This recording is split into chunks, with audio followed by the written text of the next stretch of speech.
ইমাম সাহেব রাজনৈতিক ওয়াজ করবেন না মানে কি? ইমাম সাহেবের জন্য রাজনীতি হারাম আর আপনার জন্য রাজনীতি হালাল। মসজিদে রাজনৈতিক আলাপ নিষেধ। মসজিদে যদি রাজনৈতিক আলাপ নিষেধ হয় তো বাইরে এটা সিদ্ধ হয় কিভাবে? মসজিদে যেটা হারাম বাইরেও তো এটা হারাম। মসজিদে মদ খাওয়া হারাম, বাইরেও মদ খাওয়া হারাম। মসজিদে সিগারেট খাওয়া হারাম, বাইরেও সিগারেট খাওয়া হারাম। মিথ্যা কথা মসজিদেও হারাম, বাইরেও হারাম। মুসলমানের জন্য মসজিদে এক বিধান আর বাইরে আরেক বিধান নাকি?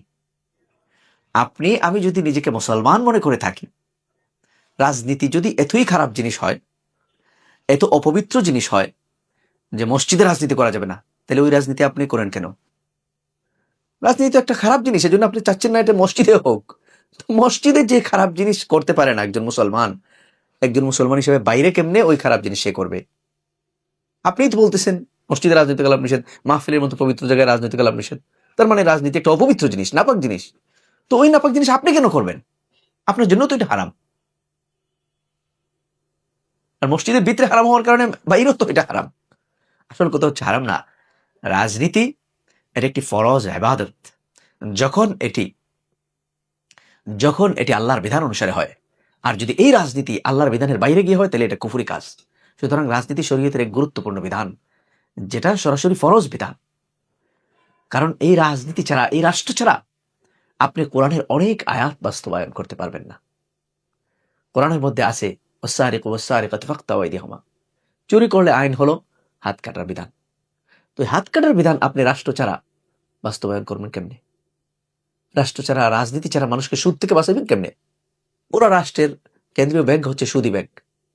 তো কেন্দ্রীয় ব্যাংক সুদী, এখন দেশের অন্যান্য ব্যাংক তার কাছ থেকে লাইসেন্স নিচ্ছে, তার কাছ থেকে অনুমোদন নিচ্ছে। তো সুদভিত্তিক লেনদেন করতে তারা বাধ্য। সবগুলি ব্যাংক কেন্দ্রীয় ব্যাংকের অধীনে। তো আপনি সুদ থেকে জাতিকে বাঁচাবেন কিভাবে রাষ্ট্র ছাড়া? সুতরাং আল্লাহর অনেক ফরজ বিধান আছে যেগুলো বাস্তবায়ন রাষ্ট্র ছাড়া সম্ভব নয়। এই জন্য ওই ফরজ বিধান বাস্তবায়নের জন্য রাষ্ট্র প্রতিষ্ঠা ফরজ। তাই মুহাম্মদুর রাসূলুল্লাহ সাল্লাল্লাহু আলাইহি ওয়াসাল্লাম নিজে রাষ্ট্র প্রতিষ্ঠা করেছেন, রাষ্ট্র পরিচালনা করেছেন। ওনার সবচেয়ে বড় অনুসারী আবু বকর, ওসমান, আলী রাদিয়াল্লাহু তাআলা আলাইহিম আজমাইন, ওরা সবাই রাষ্ট্র পরিচালনা করেছেন। তো আমরা যদি নবীর সঠিক অনুসারী হয়ে থাকি, আবু বকর, ওমর, ওসমান, আলী রাদিয়াল্লাহু তাআলা আলাইহিম আজমাইন, উনাদের থেকে বড় অনুসারী তো আর হতে পারবো না।